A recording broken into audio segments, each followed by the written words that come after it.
Hello there and welcome. I'm so glad you could join me. Today we're going to tackle one of the trickiest parts of the Celpip test, speaking task 3. We're going to break it all down step by step so you can walk in feeling confident and ready to get the score you're aiming for. Does that sound familiar? I bet it does. You see this picture just packed with people and action, and suddenly your mind goes blank. You can hear that clock ticking down and the pressure just builds. It feels like a lot, I know, but I promise you, when you have a solid plan, it's completely doable. And that's exactly what we're here to do. We're going to give you a simple but really powerful strategy you can use every time. This isn't about trying to memorize a bunch of scripts. It's about really understanding what the task wants, knowing what the examiners are listening for, and just having a great strategy ready to go in your back pocket. So here's our game plan for today. First, we'll crack open the task itself. Then, we'll look at exactly how you're scored. After that, we'll get into that winning strategy I mentioned, power up your vocabulary, and then we'll compare what a level 8 sounds like versus a level 9. And finally, we'll wrap up with your clear path to hitting that level 9 or even higher. All right, let's start at the very beginning. What is this task really asking of you?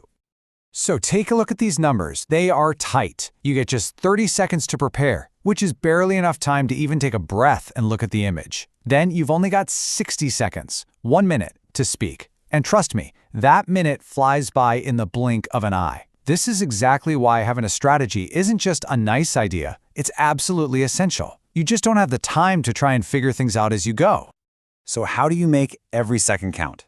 Well, it all starts with knowing what the people scoring your test are actually listening for.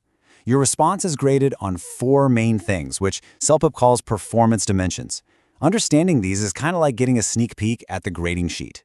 First on the list is content and coherence. Now, this isn't just about naming things you see, like I see a table, I see a chair.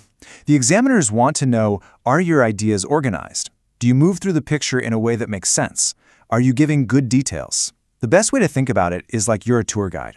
You're guiding the listener's imagination through the scene, smoothly and clearly. Next up is vocabulary, and this one is a really big deal. Are you using the best words to describe what's happening?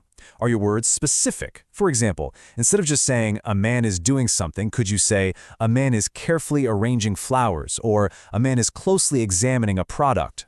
This is where you can really make your response stand out, and we're going to spend some quality time on this in a bit. Then we have listenability. This is really just a simple question. How easy is it to understand you? This covers things like your pronunciation, the rhythm and flow of your speaking, and your grammar. If you have too many long pauses or if you keep correcting yourself, it can make it really tough for the listener to follow along, and that can bring your score down. And last but not least, task fulfillment. This is probably the most straightforward one. Did you actually do what you were asked to do? Did you describe the scene in the picture? Was everything you said relevant? And did you talk for the full 60 seconds? The goal here is to give a complete, on-topic answer that fits the time you're given. Okay, so now we know the rules of the game. Let's talk about the fun part, how to win it. I'm going to walk you through a simple 5-step game plan that you can use for task 3 every single time.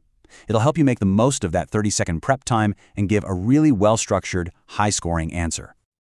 Here we go. This is your game plan. Step 1. Always start with a general statement that gives the big picture. Something like, this picture shows a bustling farmer's market on a sunny afternoon. That immediately sets the scene. Step 2, and this is maybe the most important advice I can give you.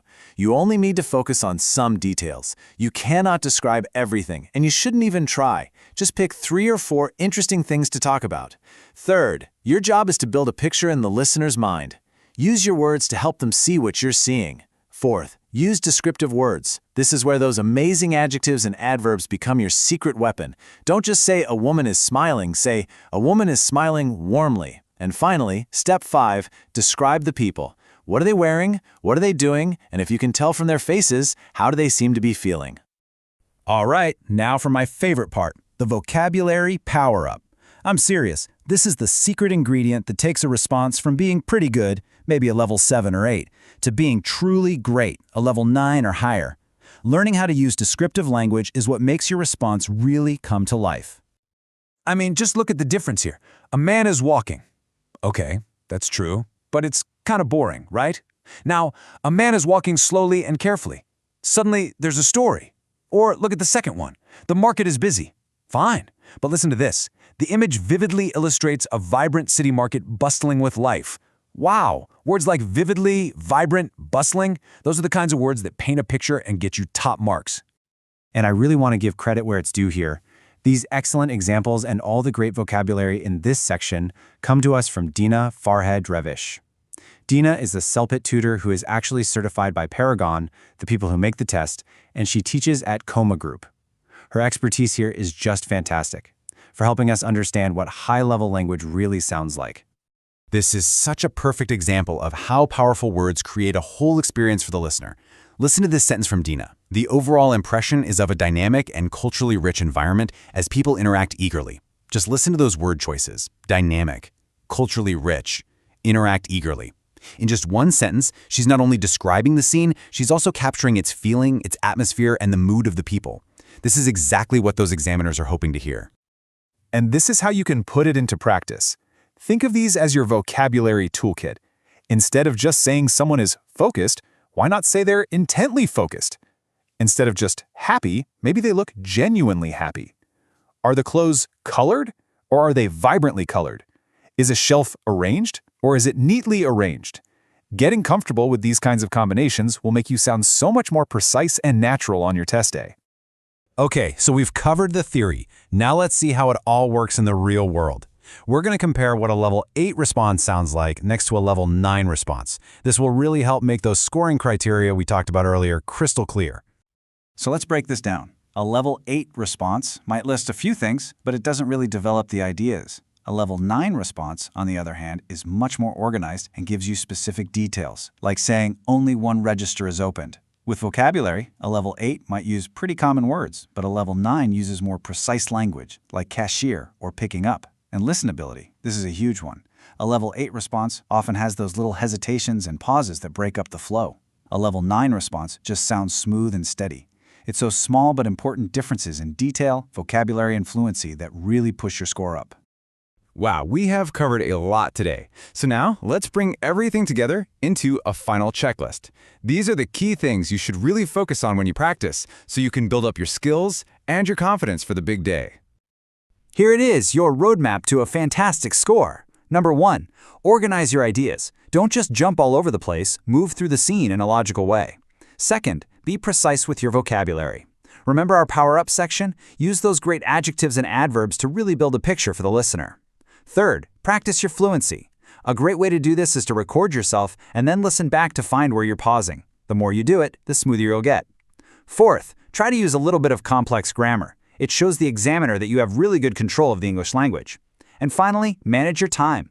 Practice with a timer so you get a feel for what 60 seconds is really like.